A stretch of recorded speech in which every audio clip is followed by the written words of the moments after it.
It was 2 o'clock in the morning. Chester Cricket's new manager, Tucker Mouse, was pacing up and down in front of the cricket cage. Harry Cat was lying on the shelf with his tail drooping over the edge, and Chester himself was relaxing in the matchbox. "I've been giving the new situation my serious consideration," said Tucker Mouse solemnly. "As a matter of fact, I couldn't think of anything else all day. The first thing to understand is, Chester Cricket is a very talented person." Chester's antenna twitched in pleasure. He couldn't help remembering Mr. Fong's words to Mario about how sometimes a grain takes time to shed its husk. "Hear, hear," said Harry. Chester smiled at him. He was really an awfully nice person, Harry Cat was. The second thing is, talent is something rare and beautiful and precious, and it must not be allowed to go to waste. Tucker cleared his throat. And the third thing is, there might be, who could tell, a little money in it, maybe. "I knew that was the bottom of it," said Harry.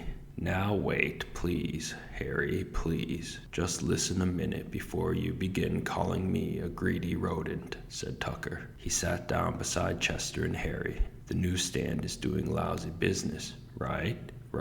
If the Bellinis were happy, Mama Bellini wouldn't always be wanting to get rid of him. Right?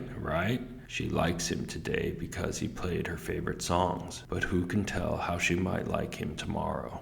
And also, I'd like to help them because they've been so good to me," put in Chester Cricket. "But naturally," said Tucker. "And if a little bit of the rewards of success should find its way into a drain pipe where lives an old and trusted friend of Chester, well, who's the worse for that?" "I still don't see how we can make any money," said Chester. "I haven't worked out the details," said Tucker, "but this I can tell you. New York is a place where people are willing to pay for talent. So what's clear is, Chester has got to learn more music. I personally prefer his own compositions. No offense, Chester." "Oh, no," said the cricket. "I do myself." "But the human beings," Tucker went on, "being what human beings are, and who can blame them, would rather hear pieces written by themselves." "But how am I going to learn new songs?" asked Chester. "Easy as pie," said Tucker Mouse. He darted over to the radio, leaned all his weight on one of the dials, and snapped it on.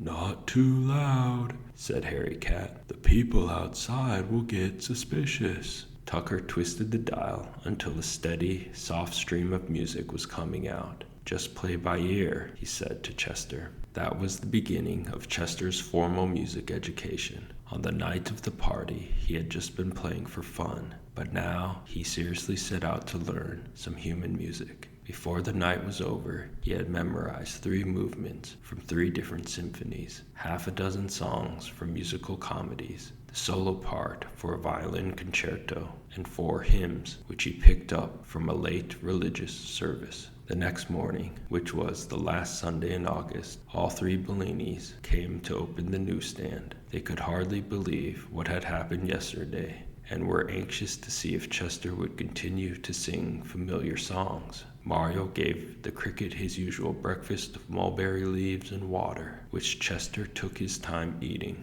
He could see that everyone was very nervous, and he sort of enjoyed making them wait. When breakfast was over, he had a good stretch and limbered his wings. Since it was Sunday, Chester thought it would be nice to start with a hymn, so he chose to open his concert with Rock of Ages. At the sound of the first notes, the faces of Mama and Papa and Mario broke into smiles. They looked at each other, and their eyes told how happy they were, but they didn't dare to speak a word.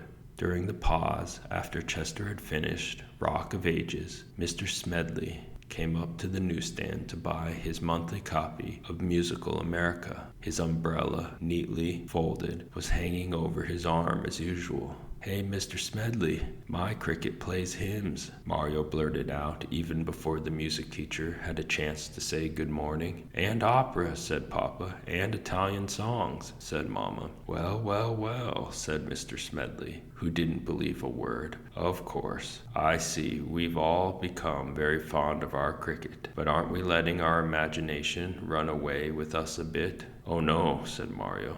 "Just listen, he'll do it again." Chester took a sip of water and was ready to play some more. This time, however, instead of Rock of Ages, he launched into a stirring performance of Onward, Christian Soldiers. Mr. Smedley's eyes popped, his mouth hung open, and the color drained from his face. "Do you want to sit down, Mr. Smedley?" asked Papa. "You look a little pale." "I think perhaps I'd better," said Mr. Smedley, wiping his forehead with a silk handkerchief. "It's rather a shock, you know." He came inside the newsstand and sat on the stool, so his face was just a few inches away from the cricket cage. Chester chirped the second verse of Onward, Christian Soldiers, and finished with a soaring Amen. "Why, the organist played that in church this morning," exclaimed the music teacher breathlessly, "and it didn't sound half as good. Of course, the cricket isn't as loud as an organ, but what he lacks in volume, he makes up for in sweetness." "That was nothing," said Papa Bellini proudly. "You should hear him play aria." "May I try an experiment?" asked Mr. Smedley. All the Bellinis said yes at once. The music teacher whistled the scale. Do, re, mi, fa, sol, la, ti, do. Chester flexed his legs, and as soon as you could run your fingers up the strings of a harp, he had played the whole scale. Mr. Smedley took off his glasses. His eyes were moist. "He has absolute pitch," he said in a shaky voice. "I've met only one other person who did. She was a soprano named Arabella Heffinger." Chester started to play again. He went through the two other hymns he had learned, the Rosary and A Mighty Fortress Is Our God, and then did the violin concerto. Naturally, he couldn't play it just as it was written without a whole orchestra to back him up, but he was magnificent, all things considered.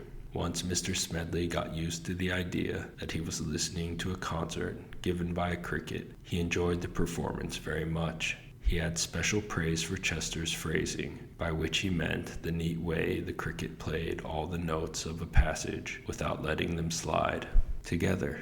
And sometimes, when he had been deeply moved by a section, the music teacher would touch his chest over his heart and say, "That cricket has it here." As Chester chirped his way through the program, a crowd collected around the newsstand. After each new piece, the people applauded and congratulated the Bellinis on the remarkable cricket. Mama and Papa were fit to burst with pride. Mario was very happy too, but of course he had thought all summer that Chester was a very unusual person. When the playing was over, Mr. Smedley stood up and shook hands with Papa, Mama, and Mario. "I want to thank you for the most delightful hour I have ever spent," he said. "The whole world should know of this cricket." A light suddenly spread over his face. "Why, I believe I shall write a letter to the music editor of the New York Times," he said. "They'd certainly be interested." And this is the letter Mr. Smedley wrote. "To the music editor of the New York Times and to the people of New York, rejoice, O New Yorkers, for a musical miracle has come to pass in our city this very day, Sunday, August 28th, surely a day which will go down in musical history. It was my pleasure and privilege to be present at the most beautiful recital ever heard in a lifetime devoted to the sublime art, music that is, being a musicologist myself and having graduated with honors from a well-known local school of music. I feel I am qualified to judge such matters, and I say, without hesitation, that never has such strains been heard in New York before. But who was the artist? The eager music lover will ask. Was it perchance some new singer, just lately arrived from a triumphant tour of the capitals of Europe? No, music lovers, it was not. Then was it some violinist who pressed his cheek with love against his darling violin as he played? Wrong again, music lovers. Could it have been a pianist with sensitive long fingers that drew magical sounds from the shining ivory keys? Ah, music lovers, you will never guess. It was a cricket, a simple cricket, no longer than half my little finger, which is rather long because I play the piano, but a cricket that is able to chirp operatic, symphonic, and popular music. Am I wrong, then, in describing such an event as a miracle? And where is this extraordinary performer? Not in Carnegie Hall, music lovers, nor in the Metropolitan Opera House. You will find him in the newsstand, run by the Bellini family, in the subway station at Times Square. I urge, I implore, every man, woman, and child who has music in his soul not to miss one of his illustrious, nay, his glorious concerts. Enchantingly yours, Horatio P. Smedley. P.S. I also give piano lessons. For more information, write to H.P. Smedley, 1578 West 63rd Street, New York, New York.